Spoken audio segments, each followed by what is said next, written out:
cantique numéro 52, près de la croix.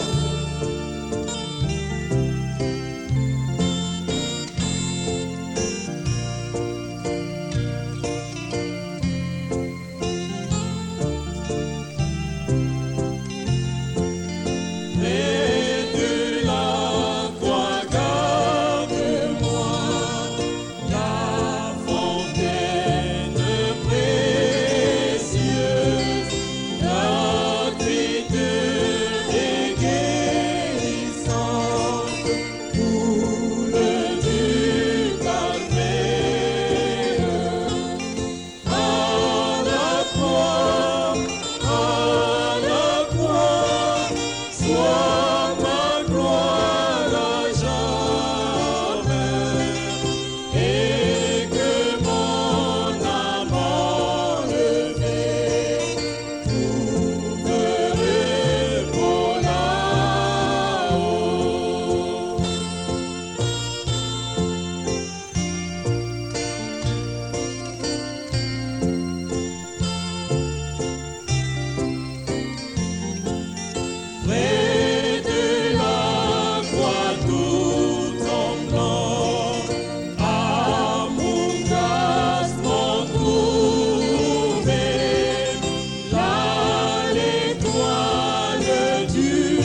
numéro 22, Louis de bénédiction.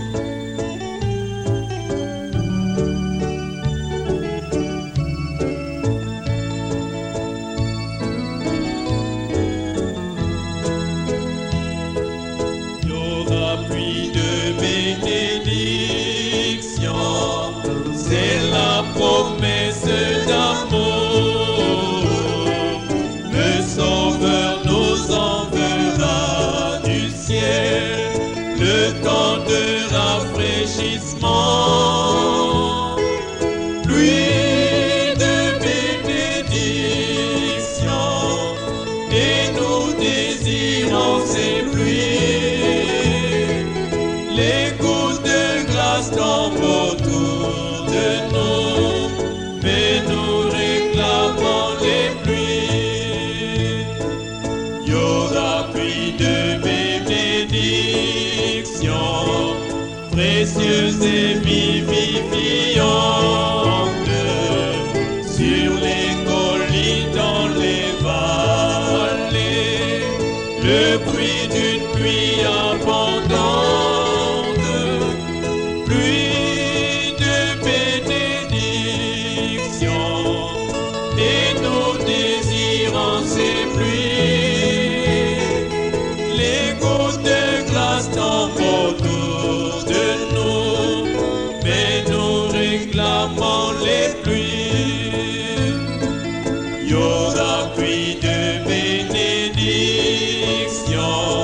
Seigneur, envoie-nous ces pluies. Accorde-nous un rafraîchissement, viens honorer ta parole. Pluie de bénédiction, et nous désirons ces pluies. Les gouttes de grâce tombent autour de nous, mais nous réclamons les pluies. Il y aura pluie de bénédiction, puisse-t-elle tomber aujourd'hui. Comme à Dieu nous nous confessons, et nous invoquons Jésus. Pluie de bénédiction, et nous désirons ces pluies. Les gouttes de grâce tombent autour de nous, mais nous réclamons les pluies. Pluie de bénédiction, et nous désirons ces pluies. Les gouttes de grâce tombent autour de nous, mais nous réclamons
quelques instants sous un arbre. J'étais assis là et je priais. J'ai dit, « Seigneur Dieu, tu es le grand Jéhovah et je t'aime. » Que d'expériences j'ai vécues. J'ai montré aux frères, à frère Palmer et aux autres, les différents endroits.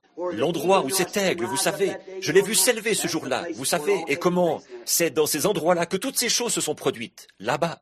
Il y a quelque chose qui me touche de très près, là-bas. J'ai vécu tant d'expériences extraordinaires avec mon Seigneur, là-haut dans ces montagnes. Alors, on ne peut tout simplement pas aller là-bas sans le voir. Il est partout. Et donc, pendant que j'étais assis là, le grésil s'est mis à tomber et le vent a soufflé en rafale, comme ça. Je me suis dit, je connais le chemin pour descendre, mais je ferais mieux de partir d'ici tout de suite. Alors je me suis dit, en regardant vers le bas, je ne voyais même plus ce qu'il y avait en contrebas, avec ces nuages qui tourbillonnaient, tournoyaient et ce grésil qui soufflait. Et voilà, c'était le blizzard, ce qui avait été annoncé depuis plusieurs jours, qu'il allait y avoir un violent blizzard. Frère Tom est ici. Frère Tom Simpson, qui venait du Canada, avait entendu le bulletin de la météo et on lui avait déconseillé de traverser cette partie du pays à cause de ses prévisions qui disaient « Il va y avoir un blizzard ». Où es-tu, frère Tom? Je pense que... Oui, juste ici. Et ce blizzard allait venir. Tout le monde s'était préparé pour ça. Eh bien, j'ai remis mon fusil sous ma chemise, comme ceci, ma chemise rouge, et je me suis mis à redescendre de la montagne. Je marchais et j'étais à environ 800 mètres de la selle. Et oh là là, il y avait de gros flocons de neige, comme ça, et le vent rafale sur la montagne qui soufflait. Je ne voyais plus ce qu'il y avait en contrebas. Je voyais à environ 6 mètres devant moi, ou peut-être 9 mètres. Et je savais qu'il fallait descendre par un genre de ce qu'on appelle un petit dos d'âne, une petite crête. Après quoi, j'arrivais au ruisseau. Ensuite, je savais qu'il fallait suivre ce ruisseau. Et je savais où aller si ça se gâtait vraiment trop.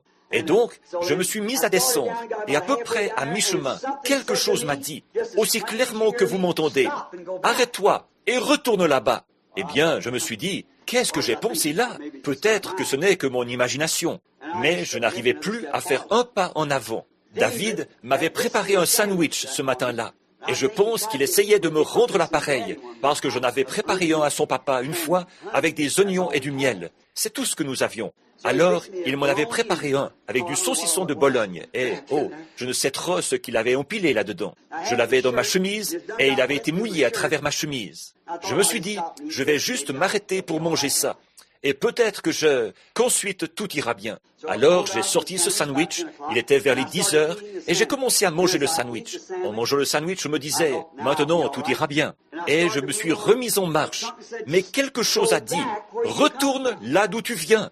Retourner dans cette tempête, remonter 800 mètres ou plus sur cette montagne, m'enfoncer dans ce bois sombre. À ce moment-là, on arrivait à peine à voir plus loin que d'ici à cet orgue. Mais je deviens vieux. Voilà 33 ans que je suis chrétien. Et je sais que peu importe combien ça peut paraître ridicule, obéissez au Seigneur. Faites ce que le Seigneur dit. J'ai fait demi-tour et je suis reparti vers la selle, en avançant à tâtons.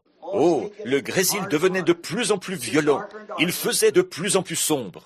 Je me suis assis là et j'ai de nouveau mis ma veste comme ceci, ou ma chemise sur le viseur. Je me suis assis. Je me suis dit, qu'est-ce que je fais ici? Pourquoi revenir ici? J'ai attendu quelques minutes. Au moment où j'allais me relever, et aussi clairement que je pourrais jamais souhaiter l'entendre, une voix a dit, « Je suis le Créateur des cieux et de la terre. Je produis les vents et la pluie. » J'ai enlevé mon chapeau. J'ai dit, « Grand Jéhovah, est-ce toi ?» Il a dit, « Je suis celui qui a fait cesser les vents sur la mer. Je suis celui qui a apaisé les flots. J'ai créé les cieux et la terre. Ne suis-je pas celui qui t'a dit de parler de prononcer des écureuils, et ils ont été créés? Je suis Dieu. Maintenant, quand une voix vous parle, observez l'Écriture. Si ce n'est pas conforme à l'Écriture, laissez ça de côté. Peu importe combien c'est clair. Tenez-vous loin de ça. J'ai dit, oui Seigneur. Il a dit, parle à ces vents, à cette tempête, elle s'en ira. Maintenant, cette Bible est devant moi, et ma vie se trouve en elle. Je me suis levé, j'ai dit, je ne doute pas de ta voix, Seigneur. J'ai dit, nuages, neige, pluie, grésil, je n'accepte pas votre présence. Au nom de Jésus-Christ, retournez là d'où vous êtes venus. Je dis, le soleil doit apparaître immédiatement et briller pendant 4 jours, jusqu'à ce que notre partie de chasse soit terminée et que je reparte avec mes frères. Ça jaillissait, vraiment, ça faisait comme ça. Puis, ça s'est mis à faire, ça faisait. Ensuite, ça fait. Ça s'est arrêté. Je n'ai pas bougé. Mes frères étaient là-bas, ils se demandaient ce qui se passait. Et le grésil, la pluie s'est arrêtée. Un vent est descendu dans les montagnes en tourbillonnant. Il a soulevé les nuages. Et l'un est parti de ce côté, à l'est, au nord, à l'ouest, au sud. Quelques minutes plus tard, le soleil brillait, agréablement chaud. C'est la vérité. Dieu sait que c'est la vérité. Je suis resté là, debout, à regarder autour de moi. J'avais enlevé mon chapeau, je regardais. Vous dites, tout mon corps était engourdi. J'ai pensé, le Dieu de la création, tout est entre ses mains. Qu'est-ce qu'il est en train de me dire? J'ai ramassé mon fusil, j'ai essuyé le viseur et j'allais repartir, redescendre la colline. Et quelque chose m'a dit, pourquoi ne pas venir te promener avec moi dans cette région sauvage, marcher avec moi? J'ai dit, oui Seigneur, de tout mon cœur, ce serait l'une des choses les plus formidables que je puisse faire, de marcher avec toi. Alors, mon fusil à l'épaule, je me suis mis à marcher là-bas. Je marchais au milieu de ces arbres vierges, où jamais une hache n'avait été utilisée.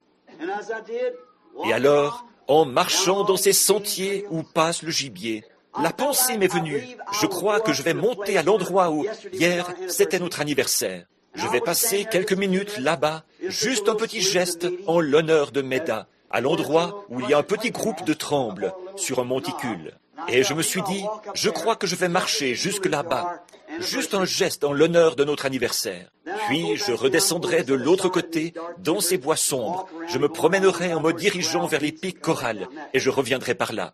Je marchais simplement en me réjouissant. Je disais, Père, je sais que tu es en train de marcher avec moi. Et quel privilège! Je ne pourrais marcher avec personne de plus grand, Dieu lui-même. Et à la chaleur du soleil, même après avoir quitté les montagnes, je m'arrêtais à des stations-service. Je disais, il fait beau. 3 jours plus tard, il n'a pas plu du tout dans cette région-là, jusqu'à la fin des 4 jours. Le soleil brillait chaque jour. Pas vrai, les frères? Voyez, et pas un nuage dans le ciel. En arrivant à une station-service, j'ai dit, il fait vraiment beau. Oui, en effet. J'ai dit, il a fait terriblement sec. Il a dit, c'est étrange. Ce pompiste a dit. Il a dit, vous savez, on nous avait annoncé un violent blizzard, mais tout à coup, il s'est arrêté. En continuant ma route, je suis arrivé à la frontière du Nouveau-Mexique. Billy et moi, mon fils. Nous sommes entrés quelque part, là-bas, pour acheter le matin de notre départ, et j'ai dit, il fait vraiment beau. Oui, en effet. J'ai dit, on dirait qu'il a fait pas mal sec. Oui, en effet. J'ai dit, êtes-vous d'ici? Il a dit, non, je viens du Wisconsin, ou quelque part comme ça. Il a dit, ça fait une 20aine d'années que j'habite ici, alors je pense qu'on peut dire que je suis d'ici. J'ai dit, on peut dire que vous êtes un autochtone dans ce cas. Alors j'ai dit, oui monsieur, j'ai dit, on dirait que c'était très poussiéreux. Il a dit, vous savez, la chose la plus étrange est arrivée. Il a dit, on nous avait annoncé qu'il y aurait un blizzard et beaucoup de neige. Ça a effectivement commencé, puis ça s'est arrêté. J'ai dit, vraiment? Très calme. Puis je suis rentré, et frère Tom a dit qu'on l'avait averti de ne pas passer par là, qu'il y avait un blizzard. Et il a traversé la région sans même une goutte de pluie, ni rien. Il est toujours Dieu, vous voyez, autant qu'il l'a toujours été. Voyez? En me rendant là-bas, je me promenais. Or, pour ce qui suit, j'espère que ma femme ne recevra pas cette bande. Voyez? Mais je vais vous dire quelque chose. Et bon, je ne vous le dis pas, je vais simplement vous dire la vérité, vous voyez? Et c'est la seule façon d'agir. Je me suis souvent demandé pourquoi elle ne se plaignait pas de ce que je faisais ces voyages lors de notre anniversaire. Savez-vous ce que j'en avais conclu? Je me suis dit, il y a tellement de gens à la maison. Et puis, moi, je suis toujours, vous savez, je suis d'un tempérament nerveux. Et tout ce dont je parle, ce dont je veux parler, c'est de Dieu, de la Bible, ou quelque chose comme ça. Peut-être qu'elle voit ça comme une petite période de repos pour elle. Que je sois loin d'elle pendant quelques jours, à la chasse. Et c'est un peu ça que je pensais en me promenant là-bas. De ça, je vais lui faire des excuses. Et j'ai demandé à Dieu de me pardonner d'avoir eu de telles pensées. En effet, en me promenant là-bas, je pensais, eh bien, elle trouve que, eh bien, miséricorde. Elle est travailleuse, vous savez, et tout le temps, quand elle est à la cuisine ou quelque part dans... Et tous ceux d'entre vous qui la connaissez le savent, la machine à laver marche tout le temps. Et alors, je vais à elle, je la prends par le bras, je dis, ne lave pas tout le temps comme ça, parle-moi. Tu vois, je t'aime, je veux que tu me dises quelque chose. Dis-moi que tu m'aimes aussi. Elle dit, eh bien, tu sais que je t'aime. Puis elle retourne à sa lessive à toute vitesse. Je ne veux pas que tu fasses ça. Je veux que tu viennes t'asseoir près de moi. Oh, Bill, j'ai tellement de travail à faire. Alors, je me suis dit, bon, tu vois, en venant ici, ça lui laisse le temps de faire son travail. Je me promenais là-bas en pensant à ça. Maintenant, souvenez-vous, j'ai posé cette Bible ici pour que vous voyiez que je suis devant la parole. Alors que je continuais à marcher, il m'est arrivé quelque chose. Je me suis mis à... D'abord, je pensais au jour où je l'avais emmenée en voyage de noces là-bas. C'était une belle jeune fille aux cheveux noirs, aux yeux bruns, et je la soulevais par-dessus ses troncs, vous savez, et tout. Je voulais l'emmener là-bas, à l'endroit où j'avais tué des ours. Et je voulais lui montrer ça. Et alors, l'endroit où j'avais tué ces ours. Elle avait mes bottes de cow-boy aux pieds. Ça s'était passé environ 22 ans ou 21 ans plus tôt. Il y a 22 ans, je crois. Nous nous sommes mariés en 1941. Et je la soulevais, vous savez, par-dessus ses troncs. Et je me suis dit, maintenant, la pauvre petite, de devoir me supporter. Elle a déjà les cheveux gris. Oui. Je me suis dit, eh bien, et j'ai fait... Je ne m'étais pas rasé depuis quelques jours, et j'ai constaté que, moi aussi, j'étais grisonnant. J'ai vu ma barbe toute grise, alors je me suis dit, mon vieux, tu es presque fini maintenant. Tu vois, si tu veux faire quelque chose, tu ferais mieux de te dépêcher. Toi aussi, tu vieillis, voyez? Et alors, pendant que je me promenais comme ça, il s'est passé quelque chose. Tout à coup, dans tous les mouvements, tous les éléments, j'étais un jeune homme.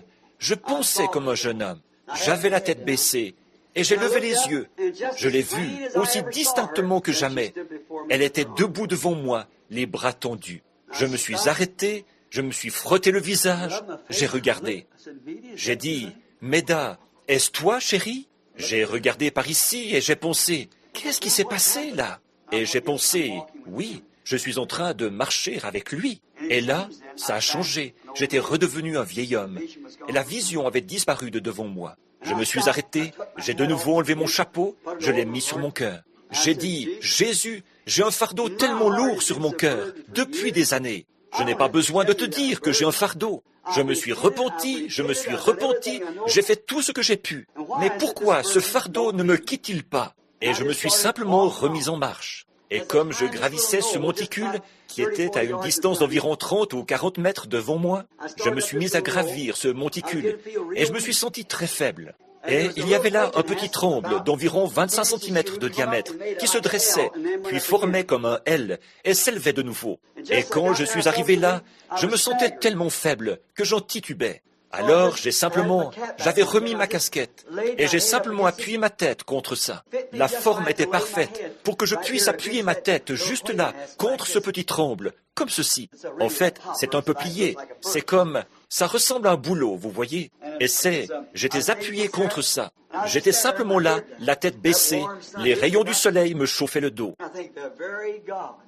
Et je pensais, Dieu lui-même, c'est lui qui a chassé cette pluie et ce vent. Et j'ai entendu quelque chose qui faisait pat, pat, spat. J'ai pensé, qu'est-ce que c'est? Le vent a chassé toute l'eau, le soleil brille, ce spat, qu'est-ce que c'est? J'ai regardé par terre, c'était l'eau qui venait de mes propres yeux, qui descendait sur ma barbe grise et tombait goutte à goutte sur les feuilles sèches, que Dieu avait séchées par terre devant moi. Je suis resté comme ceci, appuyé contre l'arbre. Ma main, cette main-ci en bas, ma tête appuyée contre l'arbre. Ma main sur la bretelle de ma carabine, comme ceci. J'étais là, qui pleurais.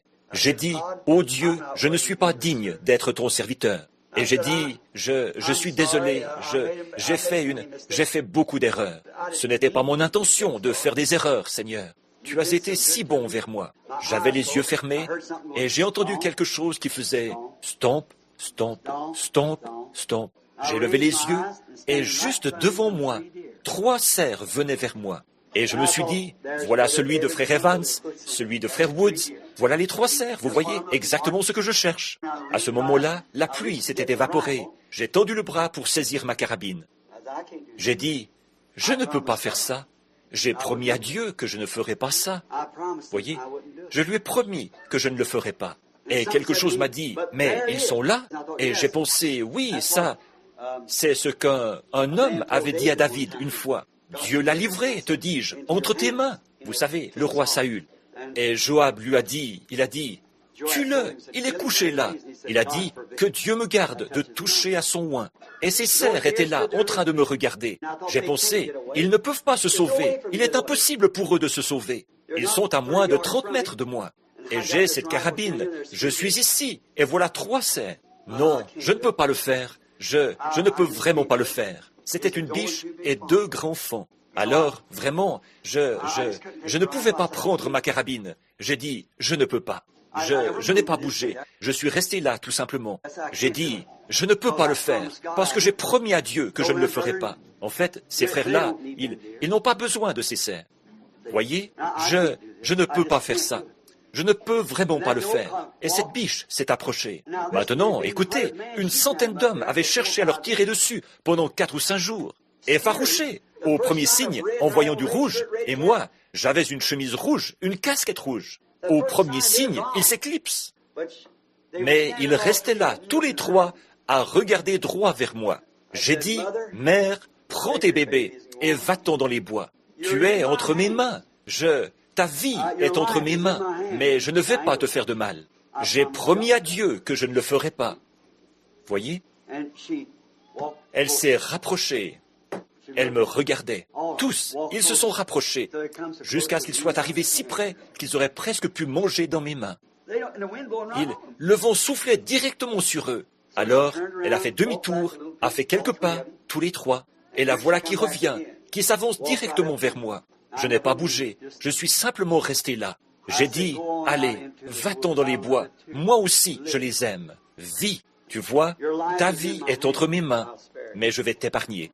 Tu ne pourrais pas te sauver, tu le sais. J'aurais pu les tuer tous les 3 en 1 seconde environ, ou en tout cas en 3 secondes, juste le temps de faire feu. Et ils n'auraient pas pu se sauver, ils étaient là, tout près de moi, voyez. Et j'ai dit, je vous épargne, allez, vivez. Je suis resté là, et ils ont continué leur chemin, sont repartis dans les bois. Je me suis essuyé le visage, comme ça, et juste à ce moment-là, il s'est passé quelque chose. Une voix parlait très distinctement de ce ciel bleu sans nuages. Tout ça s'était passé en très peu de temps. Une voix a parlé et a dit, « Tu t'es souvenu de ta promesse, n'est-ce pas ?» J'ai dit, « Oui, Seigneur. » Il a dit, « Je me souviendrai aussi de la mienne. Je ne te délaisserai point et je ne t'abandonnerai point. »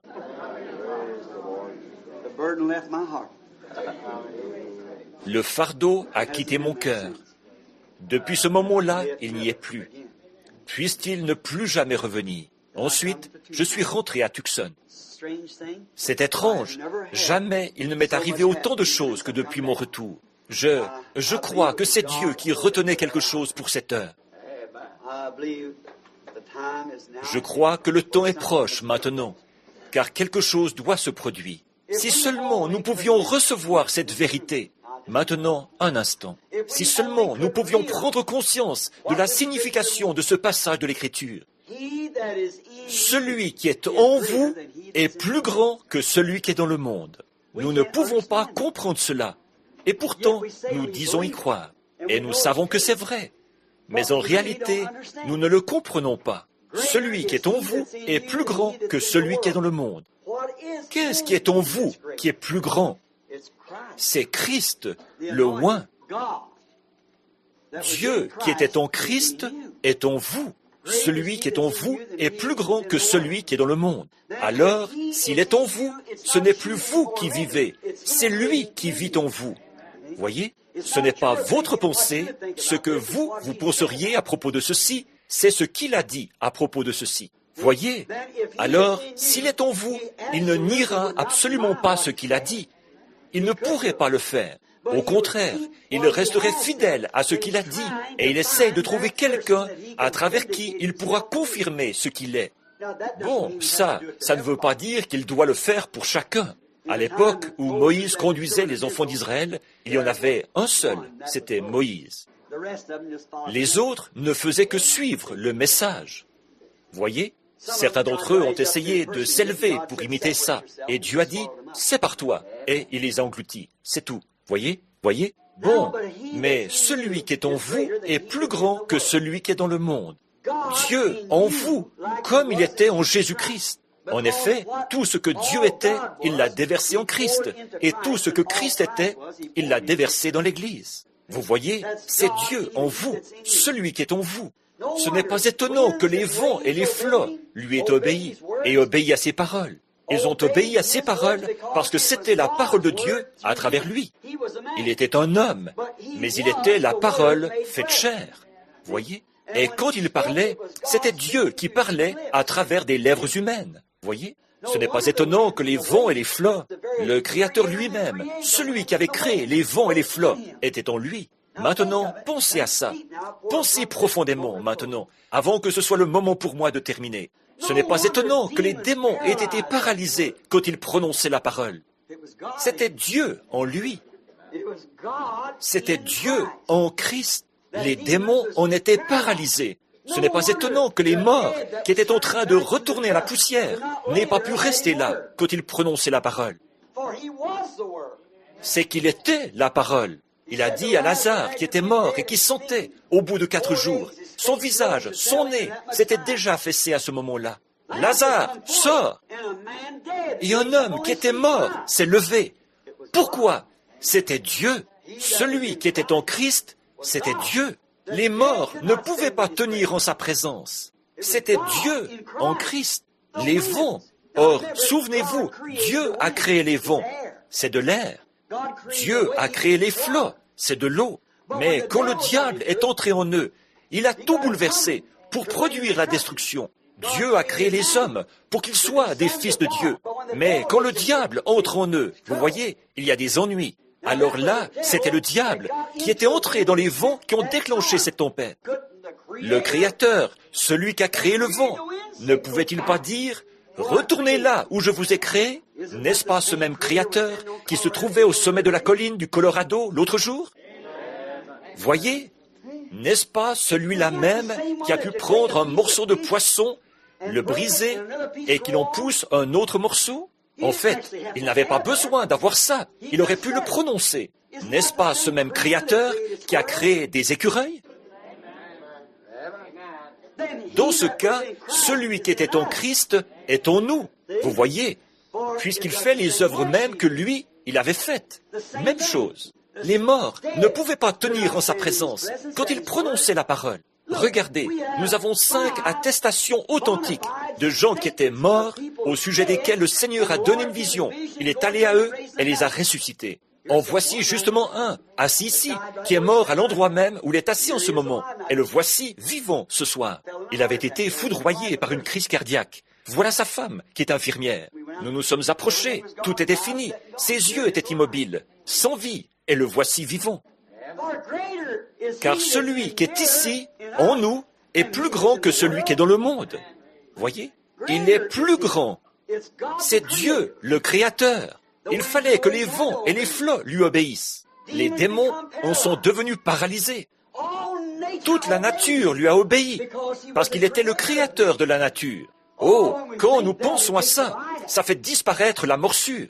Alors, nous comprenons ces choses. Vous voyez, qu'est-ce que c'est? Ce n'est pas l'homme. L'homme ne peut pas faire ça. L'homme fait partie de la création. Voyez? Mais ce sont les vents et les flots qui obéissent au Créateur. Voyez? Il faut que ce soit le Créateur qui le fasse. Car celui qui est en vous est plus grand que celui qui est dans le monde. Celui qui peut produire le chambardement, c'est celui qui est dans le monde. Celui qui est en vous, c'est le Créateur qui a fait les vents. Il peut réprimer le démon, le chasser des vents et le calme revient. Il peut réprimer le démon, le chasser de la tempête et il n'y a plus de tempête. Il est le Créateur. Et celui qui est en vous est plus grand que celui qui est dans le monde. Voyez, le diable, lui, il est du monde. Le monde lui appartenait. Il lui a toujours appartenu. Pourquoi es-tu tombé, Lucifer, fils de l'horreur? Vous voyez, ce monde lui appartenait. C'est quand il a été chassé du ciel qu'il y est revenu. Voyez? C'est lui qui a dit au Christ, « Ces royaumes m'appartiennent, j'en fais ce que je veux. » Ils lui appartiennent, et c'est lui qui est dans le monde. Jean venait de dire aux disciples, « Vous avez appris que l'Antichrist doit venir, et il est déjà là. Il agit dans les fils de la rébellion. Mais, petits enfants, vous n'êtes pas de ce monde, vous êtes de Dieu. Et celui qui est en vous est plus grand que celui qui est dans le monde. C'est Christ en vous. Celui qui a créé les cieux et la terre a été manifesté dans la personne de Jésus-Christ. Dieu, en Christ, réconciliant le monde avec lui-même. Supposons que vous dites, « Mais lui, c'était le Fils de Dieu, frère Branham. » Très bien, voyons s'il est le Dieu éternel, le Dieu d'éternité. Celui qui était en Josué était plus grand que le soleil. Et Josué était un homme né dans le péché comme vous et moi. Et celui qui était en Josué et dans le soleil dont la course était réglée sur le commandement de Dieu était plus grand. Dieu a ordonné au soleil de briller et de tourner sur lui-même. Et celui-ci est gouverné et contrôlé par les lois de Dieu. Mais celui qui était en Josué était plus grand que les lois de Dieu. En effet, le Créateur lui-même était en Josué, au moment où Josué a levé les yeux vers le soleil et a dit, « Reste là où tu es, et toi, lune, ne bouge pas de l'endroit où tu es, jusqu'à ce que j'ai fini cette bataille. » Et le soleil et la lune lui ont obéi, car celui qui était en Josué était plus grand que le soleil et la lune. Celui qui était en Josué, celui qui était en Moïse était plus grand que l'Égypte. L'Égypte, c'était les armées puissantes du monde. Ils avaient conquis le monde à cette époque-là. Mais celui qui était en Moïse était plus grand que l'Égypte, puisque Moïse a vaincu l'Égypte. Celui qui était en Moïse était plus grand que la nature elle-même. Y avez-vous déjà pensé? Dieu a pris sa parole et il l'a donnée à Moïse en disant, « Va là-bas et ordonne au soleil de ne plus briller. » Et le soleil est devenu noir comme du charbon. Pas vrai? Il peut faire briller le soleil et dissiper les nuages. Ou il peut obscurcir le soleil. Il est Dieu, il peut faire ce qu'il veut. Et il est dans l'enfant qui croit. Amen. C'est ça. On ne voyait pas une seule puce. C'était peut-être l'hiver. Il n'y avait pas de mouches. Mais Dieu a dit à Moïse, « Va prononcer mes paroles. Je mettrai dans ta pensée ce qu'il faut dire. Va là-bas, ramasse de la terre sur le sol et jette-la en l'air, la poussière. » Il a dit qu'il y ait des puces. Et quelques heures plus tard, ça grouillait de puces. Il y en avait probablement une épaisseur de plusieurs pouces partout sur le sol. Pas vrai? Le Créateur.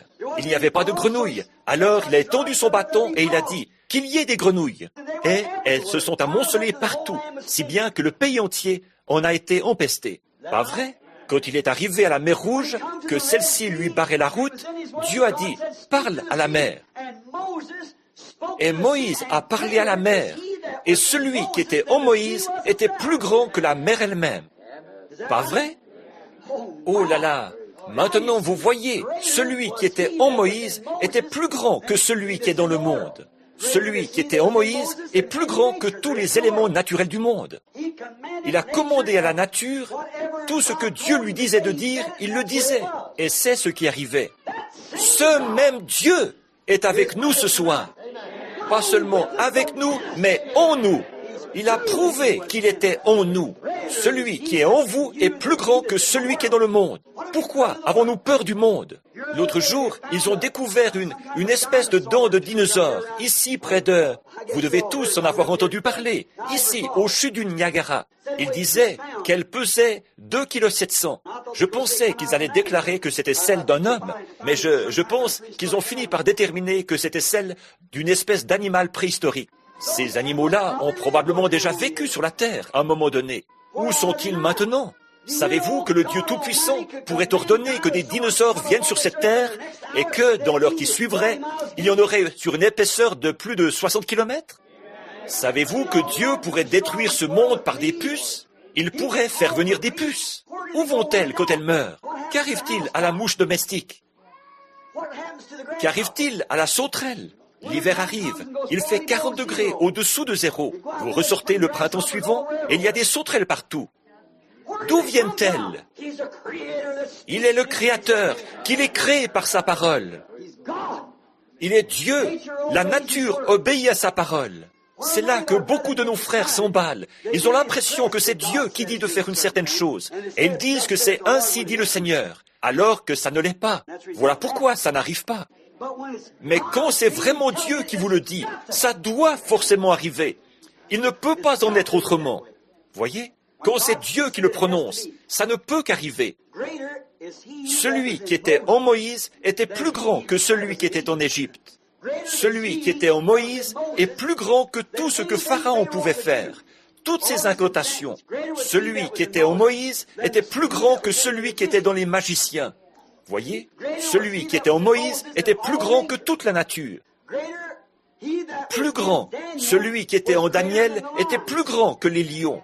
Il a pu arrêter ces lions affamés.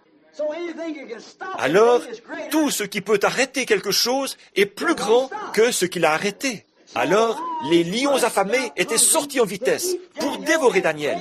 Et celui qui était en Daniel était plus grand que celui qui était dans le lion. Or, au début, quand le lion a été créé, il était l'ami de l'homme. C'est le diable qui lui fait faire ça, c'est vrai.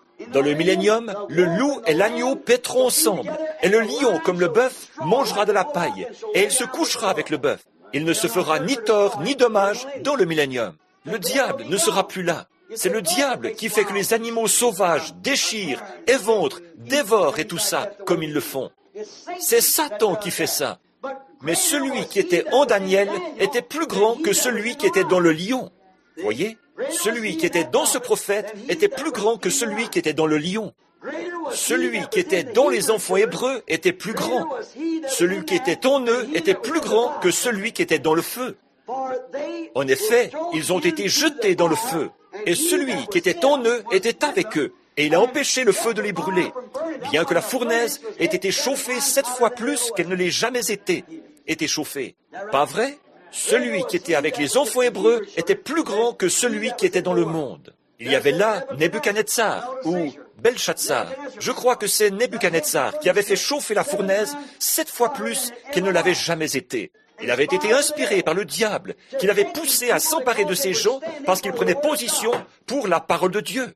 Il les a jetés dans cette fournaise qui avait été chauffée 7 fois plus qu'elle ne l'avait jamais été, et elle n'a même pas pu les brûler. En effet, celui qui était avec Shadrach, Meshach et Abednego était plus grand que celui qui est dans le monde.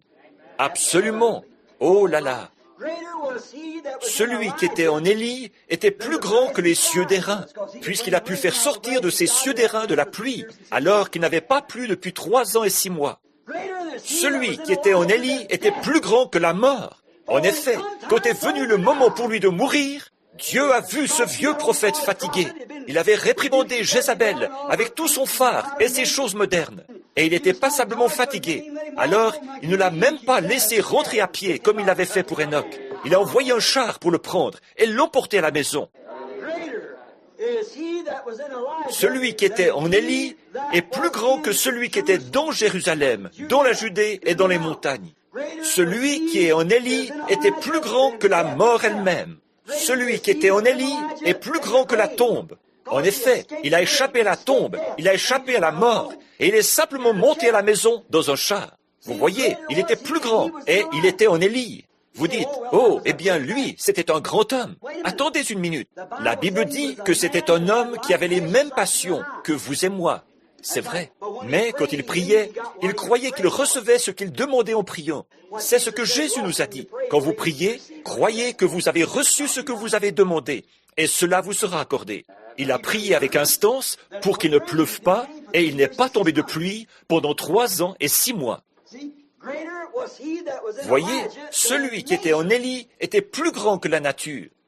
Alors, qu'en est-il de la guérison des malades? Voyez? Celui qui est en vous est plus grand que la maladie. Voyez? En effet, c'est une perturbation. Ça perturbe les lois même de Dieu. C'est ce que fait la maladie. Eh bien, il est plus grand, celui qui est en vous, qui est le guérisseur et le créateur, que le diable qui a perturbé le programme même de votre vie. Celui qui est en vous est plus grand que celui qui est dans le monde. Voyez? Celui qui était en Élie était plus grand. Celui qui était en Ésaïe était plus grand que le temps, ou n'importe lequel de ces prophètes-là, parce qu'il voyait au-delà du temps. Voyez? Celui qui était en Job est plus grand que les vers de sa peau, que la mort et la tombe. En effet, par une vision, il a vu la venue du Seigneur et il a dit, « Mon Rédempteur est vivant et au dernier jour, il se tiendra sur la terre. Et même après que les vers de ma peau auront détruit ce corps, de ma chair, je verrai Dieu. » Voyez? Celui qui était en Job est plus grand que la mort. Plus grand, puisque la mort avait essayé de l'emporter, mais elle n'a pas pu le faire. Elle n'a pas pu le faire. En effet, il a déclaré, « Je ressusciterai. » Et il l'a fait. Il l'a fait. Écoutez, je voudrais bien qu'on ait le temps de continuer là-dessus, mais j'aimerais poser la question au sujet d'une remarque que j'ai entendue l'autre jour concernant Christ en vous. Maintenant, ne vous appuyez pas sur quelque chose que vous avez fait. Dire, j'ai senti un petit frisson, j'ai parlé en langue, j'ai dansé par l'esprit. Or, je n'ai rien contre ça. C'est très bien, vous voyez, mais ne vous appuyez pas là-dessus. Voyez, votre vie doit correspondre à ceci. Ce qu'il faut, c'est ceci. Il faut que vous et ceci deveniez un, vous voyez, et ensuite ceci se manifeste, voyez. Maintenant, qu'est-ce qui se passerait ce soir si vous pouviez dire de tout votre cœur que l'esprit de Shakespeare vit en vous, que Shakespeare vit en vous? Vous savez ce que vous feriez? Vous feriez les œuvres de Shakespeare. Vous composeriez des poèmes et des pièces et tout, parce que Shakespeare était ce genre d'artiste-là, un grand auteur, un auteur de poèmes. Alors, si Shakespeare vivait en vous, vous feriez les œuvres de Shakespeare, pas vrai? Et si Beethoven vivait en vous, qu'est-ce qui se passerait si Beethoven vivait en vous? Vous savez ce que vous feriez? Vous écririez des chants comme Beethoven, le grand compositeur. Vous écririez des chants comme Beethoven, parce que Beethoven, ce serait votre vie. Vous seriez un Beethoven réincarné. Si Beethoven vivait en vous, vous feriez les œuvres de Beethoven, parce que Beethoven vivrait en vous. Pas vrai? Mais celui qui est en vous, c'est Christ. Et si Christ est en vous, vous ferez les œuvres de Christ. Si Christ vit en vous, il l'a dit, Jean 14, 12. Celui qui croit en moi fera aussi les œuvres que je fais. Si vous étiez en Christ, ou si Christ vivait en vous, et Christ est la parole, pas vrai? Et la parole venait à ses prophètes, voyez? Et si Christ vivait en vous, les œuvres de Christ se feraient à travers vous. La vie de Christ se vivrait à travers vous. Les œuvres qu'il a faites, la vie qu'il a vécue et tout se vivrait en vous. Tout comme si Shakespeare, Beethoven ou n'importe qui d'autre vivait en vous. Si sa vie. Par contre, si vous vivez encore votre vie à vous, alors vous ferez vos œuvres à vous. Voyez? Mais si vous vivez la vie de Christ, si Christ est en vous, celui qui est en vous est plus grand que celui qui est dans le monde. Si vous avez en vous des doutes et des frustrations au sujet de la promesse de Dieu, alors Christ n'est pas là. Vous voyez, vous êtes emballé, c'est tout. Mais si Christ vit en vous, il reconnaîtra sa parole et il accomplira sa promesse. Voyez, il l'accomplira. Quand tu pries, crois que tu reçois ce que tu as demandé, et cela te sera accordé. Si tu dis à cette montagne, ôte-toi de là, et si tu ne doutes pas en ton cœur, mais crois que ce que tu dis arrive, ce que tu auras dit te sera accordé. Mon Père agit, et moi aussi, j'agis jusqu'à présent. En vérité, je vous le dis, le Fils ne peut rien faire de lui-même, mais ce qu'il voit faire au Père, le Fils le fait pareillement. Voyez? Quand le Père lui avait montré ce qu'il fallait faire, il s'avançait là, aucun échec possible. Il disait qu'il en soit ainsi, et il en était ainsi. Et ce même Christ vit en vous. Il vit en nous. Alors, nous ferons ses œuvres. En effet, Christ est la parole, et la promesse qui se trouve dans la parole vous apporte la guérison. Le croyez-vous? Bien sûr. Il a dit, « Je ne vous laisserai pas orphelins », comme j'ai prié, demandé tout à l'heure, dans Matthieu 24, vous voyez, ou Matthieu 28, 20. Vous voyez? Il a dit, « Je viendrai à vous, je serai en vous. Je, la personne, Christ, sous la forme du Saint-Esprit, viendrai et je vivrai en vous. » alors vous ne vous appartiendrez plus. C'est moi qui serai en vous.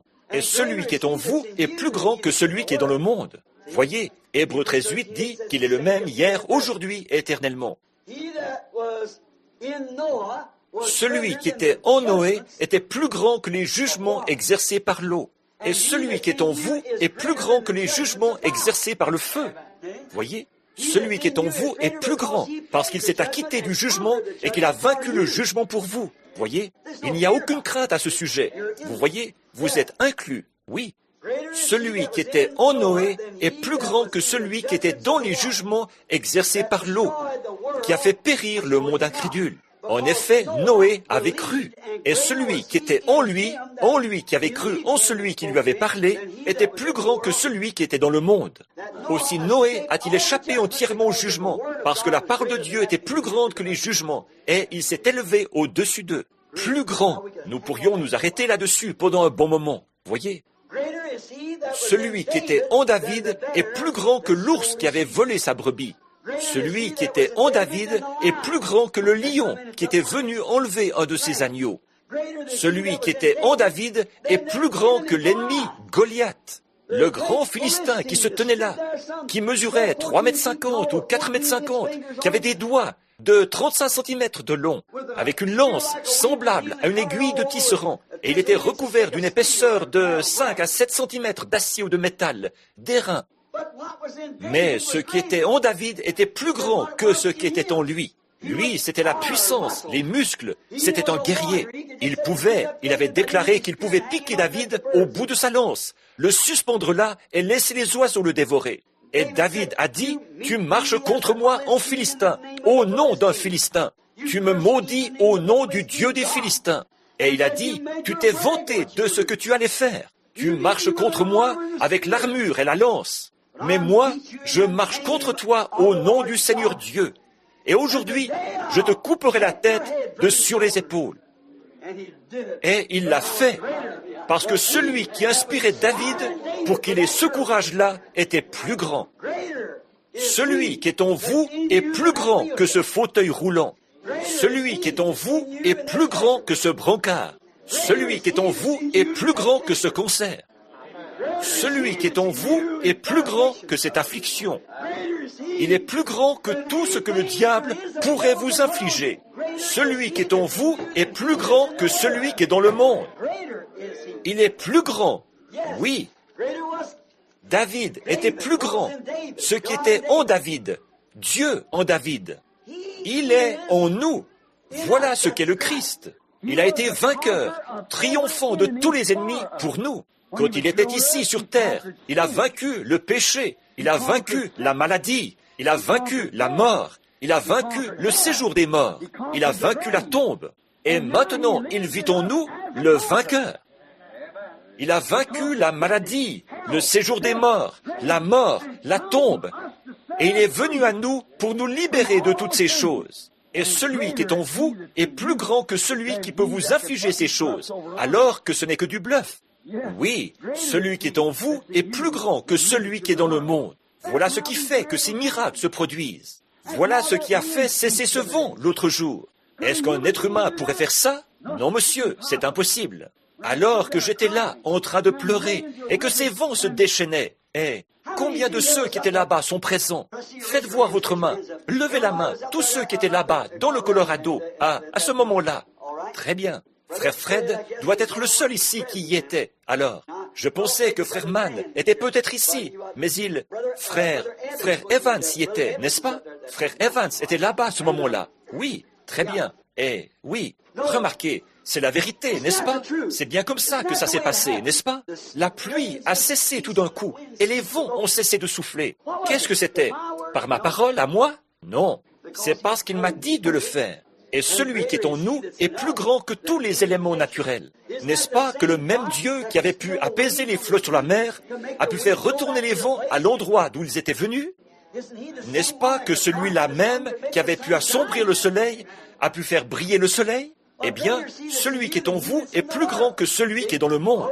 Voyez? Très bien. Alors voilà pourquoi ces véritables miracles peuvent être accomplis. C'est parce que c'est une promesse de Dieu. Vous ferez, vous aussi, les choses que je fais. Jean 14, 12. Lui, Christ, qui a apaisé les vents et les flots, il en est le Créateur. Il est encore le Créateur, tout autant qu'il l'était à cette époque-là. Il est le même hier, aujourd'hui et éternellement. Il a guéri les malades, il a détruit le péché, il a tout changé pour vous.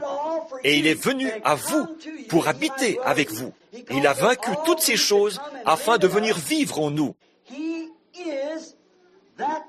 Il est ce vainqueur qui a déjà vaincu ces choses. Il l'a prouvé dans les Écritures, il est revenu, il a tout vaincu et il vous a prouvé qu'il est le même Dieu. Et 1900 ans plus tard, le voici en train de faire parmi nous encore la même chose que ce qu'il avait fait en ce temps-là. Il a vaincu la mort, le séjour des morts, la maladie et la tombe. Ce Christ, celui, c'est lui qui est en vous, c'est Christ. Comme Jean l'a dit, celui qui est en vous est plus grand que celui qui est dans le monde. C'était Christ. Il est plus grand que le monde entier, puisqu'il a vaincu le monde.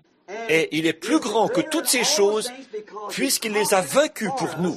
Et nous sommes plus que vainqueurs par celui qui nous a aimés et qui s'est livré lui-même pour nous, afin de revenir accomplir ses œuvres à travers nous, pour nous prouver qu'il est le même hier, aujourd'hui et éternellement. Quand il était sur terre, il a prouvé, quand il était parmi les gens, qu'il était bien le Messie. Il pouvait discerner les pensées qui étaient dans leur cœur. Et la Bible avait dit, Moïse avait dit qu'il serait prophète. Pas vrai? Il connaissait les secrets du cœur. Il savait qui étaient les gens. Il savait ce qui n'allait pas chez eux. Avons-nous vu la même chose se faire? Maintes et maintes fois. Nous savons que des morts ont été ressuscités d'entre les morts. Certains étaient morts depuis 1 jour et demi.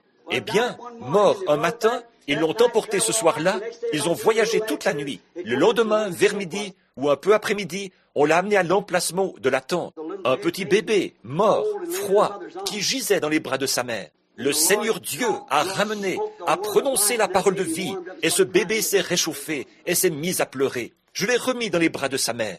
Madame Statzklev était là, elle a vu la chose se faire. C'est pour ça qu'elle a tant pleuré pour son bébé. Elle voulait que je fasse le trajet en avion jusqu'en Allemagne. Mais le Seigneur a dit, c'est ma main, ne réprime pas ça. Vous voyez, on s'en garde bien. Quand il avait dit à Moïse qu'il avait dit, parle au rocher, ne le frappe pas. Ça voulait dire, parle, ne frappe pas, vous voyez. Il faut obéir à ce qu'il vous dit de faire. Mais nul ne peut faire quoi que ce soit par lui-même. Il faut d'abord qu'il ait entendu de Dieu. Maintenant, la parole de Dieu l'a promis. Il est vivant. Et parce qu'il est vivant, vous vivez. Il a promis que vous ferez, vous aussi, les œuvres que je fais. Les mêmes choses. Seulement, vous les ferez en plus grand nombre parce que je m'en vais vers le Père. Il a vaincu toutes choses. C'est lui qui a arrêté. C'est lui qui a créé ces écureuils. C'est arrivé 2 fois. C'est arrivé une fois chez toi, Charlie. Et c'est arrivé ici, quand les frère Fred, frère Banks et les autres étaient avec nous.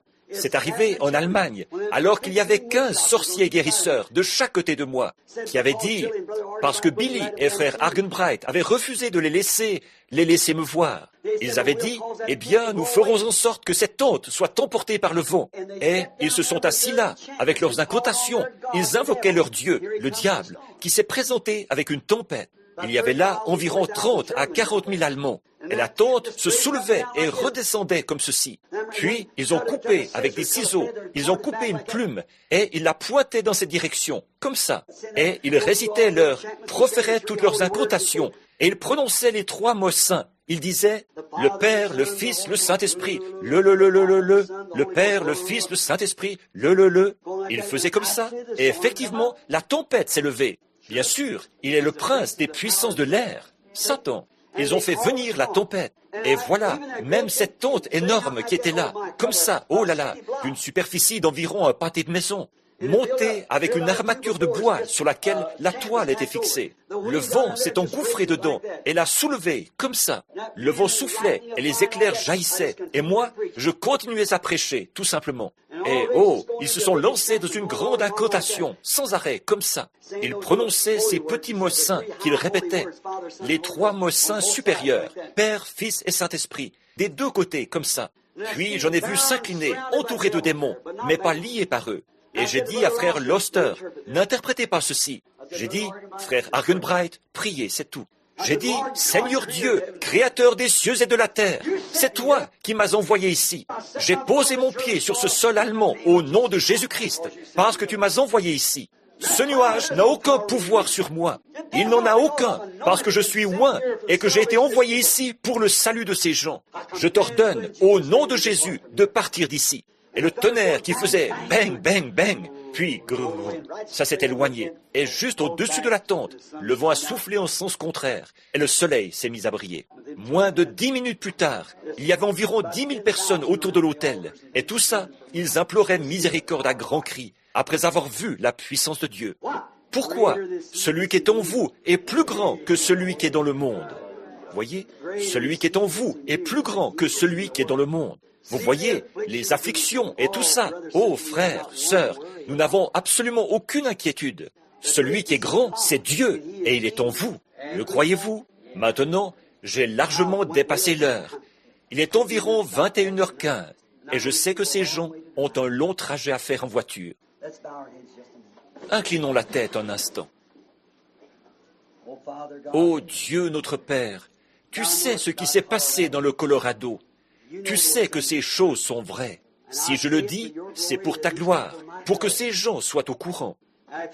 Après toutes ces preuves scientifiques, les photos et les œuvres du Saint-Esprit. Et Seigneur, tu sais que j'ai déclaré clairement aux gens, chose que je fais toujours, que c'est parce que tu l'avais promis, et tu es ici, cherchant quelqu'un à travers qui tu pourras confirmer ta personne pour permettre à d'autres de voir que tu es vivant et que tu es le même hier, aujourd'hui et éternellement. Je te prie, Seigneur, d'être miséricordieux, de nous guider et de nous diriger dans nos pensées. Il y en a ici qui sont malades et affligés. Il y en a qui mourront peut-être s'ils ne reçoivent pas ton secours. Peut-être que beaucoup d'entre eux sont au bout du chemin, que les médecins ne peuvent plus rien faire pour eux. Toi, tu es Dieu. Et tu es le même hier, aujourd'hui et éternellement. Et ta présence est ici. Seigneur, nous ne savons pas ce que sera ce troisième poule dont nous avons parlé. Je ne sais pas ce qu'il en sera. Mais nous savons une chose, c'est que le premier poule, c'était la perfection. Le deuxième poule, c'était le 5, c'était la grâce. Et, ô Dieu, je te prie ce soir de te révéler à nous. Après ces choses qui ont été dites, celui qui est en vous, tu as aussi dit, vous ferez, vous aussi, les œuvres que je fais. Et tu as dit que tu ne faisais rien sans que le Père te l'ait d'abord montré. Et nous avons vu ce que tu as fait quand tu as pu dire à l'apôtre Pierre qui il était, quel était le nom de son Père, dire à Nathanaël quelle mission il s'était donnée, pourquoi il était là, où il était auparavant, ce qu'il avait fait. Tu as dit à la femme au puits quels étaient ses péchés et quel était son état, qu'elle vivait dans l'adultère avec ces 6 hommes. Elle en avait eu 5, et celui avec qui elle vivait à ce moment-là n'était pas son mari. Tu es encore le même Dieu.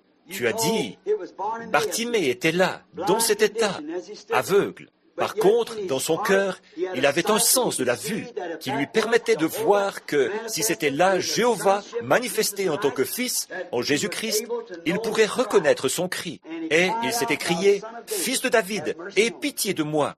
Et cela t'a arrêté. Tu t'es retourné et tu l'as guéri. Oh, Père, en lui disant que sa foi l'avait sauvé. Cette petite femme anémique, dans cet état à cause d'une perte de sang, de sa ménopause, et depuis de nombreuses années, ça ne s'arrêtait pas. Elle avait dépensé tout son argent chez les médecins, et aucun d'eux n'avait pu l'aider. Elle est venue à l'une de tes réunions, alors que tu parlais à un homme là-bas, en Galilée, pendant que tu te rendais chez Jairus. Cette petite femme s'était dit dans son cœur, sans aucune écriture à l'appui, « Si je peux seulement toucher son vêtement, je crois que je serai guérie. » Et elle a reçu ce qu'elle désirait quand elle a touché ton vêtement. Et tu lui as dit que c'est sa foi qui avait accompli ceci. Tu as décrit son besoin et elle a été guérie. La parole nous déclare que tu es un souverain sacrificateur qui est assis dans les lieux très hauts, toujours vivant pour intercéder. Et aussi, puisque tu es le souverain sacrificateur en ce moment, tu peux compatir à nos infirmités. Seigneur Dieu, accorde à toutes les personnes qui sont ici ce soir le privilège de te toucher ce soir, toi, le grand souverain sacrificateur, et qu'elle soit guérie. C'est pour la gloire de Dieu que je te le demande, au nom de Jésus. Amen. Maintenant, Est-ce qu'il y a des cartes de prière? J'ai dit à Billy de ne pas... Est-ce que quelqu'un a une carte de prière? Très bien, c'est ça. Je lui ai dit de ne pas en distribuer. Je pensais que je serais peut-être un peu long, comme je parle tellement. Mais regardez, voyez, et vous m'avez dit, quand j'ai dit, j'essaierai d'être sorti à 20h30. Vous avez ri, et je savais que vous saviez ce que vous disiez. Mais je vous aime, voyez, ce que je cherche à faire. Voici ce que j'ai toujours cherché à faire, mon ami, qu'on ne puisse jamais dire, Frère Branham a fait ceci. Frère Branham ne peut rien faire. Voyez, c'est Jésus-Christ. Et celui qui est en moi est en vous. Vous n'avez qu'à croire, pas vrai? Voyez, celui qui est en vous est plus grand que votre maladie. Maintenant, combien y a-t-il de gens ici qui sont malades dans leur corps, qui ne me connaissent pas, mais qui croient qu'ils ont assez de foi pour toucher le souverain sacrificateur? Levez la main et dites, je le crois. Très bien. Oh, il y a des mains pratiquement partout. Très bien. Combien y en a-t-il ici qui me connaissent et qui savent que je ne sais rien du besoin qu'ils ont et qui désirent que Dieu les touche? Levez la main. Voyez, très bien. Franchement, il n'y a personne ici dont je sache qu'il est malade en ce moment. À part ce garçon qui est assis là, lui, je le connais. J'ai souvent prié pour lui. Son nom m'échappe, mais il vient du Kentucky. Il m'écrit régulièrement. C'est un ami intime de frère et sœur Woods et tout. Il va chez eux. Ça fait très, très longtemps qu'il suit les réunions. C'est la seule personne à ma connaissance. Maintenant, frère Dow, pour autant que je sache, va bien. Sinon, il ne serait pas ici. Il était très malade l'autre jour, et le Seigneur l'a guéri. Je ne connais pas cette personne-ci, et je ne sais pas à qui appartiennent ces béquilles. Peut-être à la personne qui est dans ce fauteuil. Je ne sais pas. Je connais beaucoup d'entre vous, mais Dieu, dans le ciel, sait qu'en ce moment, je ne sais pas ce que vous voulez. Je n'en ai aucune idée. C'est assez difficile ici au tabernacle, parce que, vous voyez, je connais beaucoup de gens. Or, voici ce qui arrive. Quand on va quelque part, bon, parfois je viens et je dis, très bien, nous allons donner une carte de prière à chacun et les mettre en ligne. Venez sur l'estrade. Quelqu'un va repartir. Là, vous ne pouvez pas. Maintenant, mes amis, je vais ouvrir mon cœur et vous dire quelque chose. Vous ne pouvez pas cacher ça. Je sais exactement ce que vous pensez. C'est vrai. Je sais ce que vous pensez.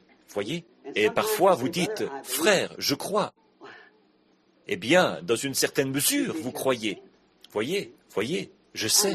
Et ici même, eh bien, en ce moment même, l'onction descend sur moi, vous voyez.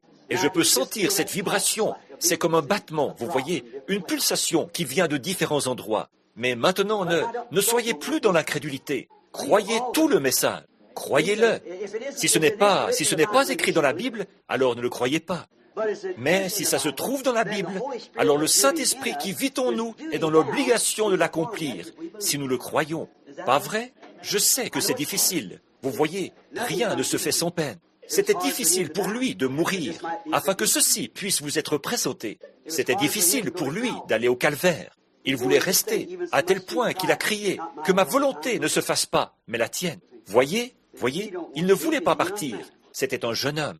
Et il avait ses frères, il les aimait tout comme je vous aime. Mais il n'était pas possible qu'ils vivent, et qu'eux aussi vivent. C'est pourquoi il est mort, pour que nous puissions vivre. Ce n'était pas facile, il devait le faire. Regardez quelle mort l'attendait.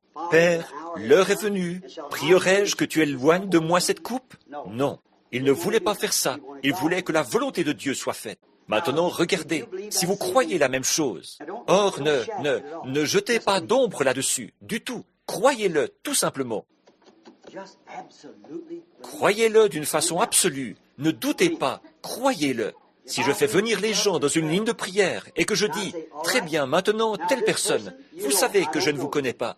Non, c'est exact, frère Branham. Alors là, dans l'auditoire, on va capter quelqu'un qui dit, ah oui, mais il lit ce qu'ils ont écrit sur leur carte de prière. C'est de la télépathie. C'est vraiment ce qu'on retrouve.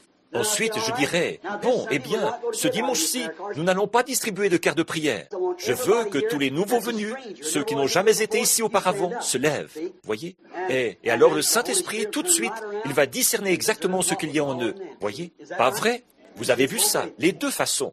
Oh, eh bien, il y a quelque chose qui cloche là-dedans. Voyez, il n'y a pas moyen. Vous ne pouvez pas. Vous voyez, du moment que Satan peut prendre possession, il va vous faire croire n'importe quoi. Et il vous montrera tous mes défauts. Ça, il peut vous en montrer. J'en ai beaucoup. Mais ne regardez surtout pas à ça. Ne regardez pas à ça. Je suis un homme. Voyez. Mais souvenez-vous, cette parole de Dieu est la vérité. Et je m'efforce d'aligner ma vie sur elle. Si je vais quelque part et que je me mets à mal agir, à faire des choses qui ne sont pas bien, à pécher, à boire ou à fumer. Cantique numéro 54. Quand je vois le sang,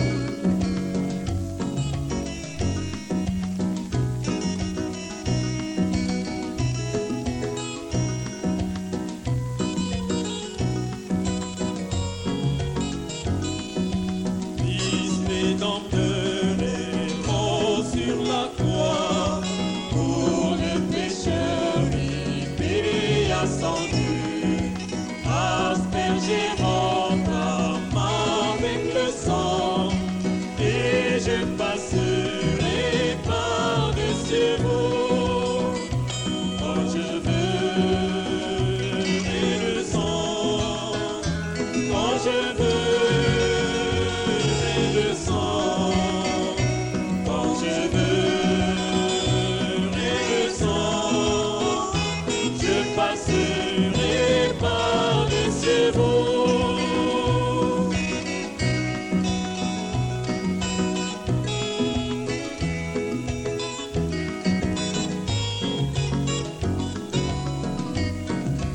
Pauvre pécheur, Jésus sauvera, il fera tout ce qu'il a promis.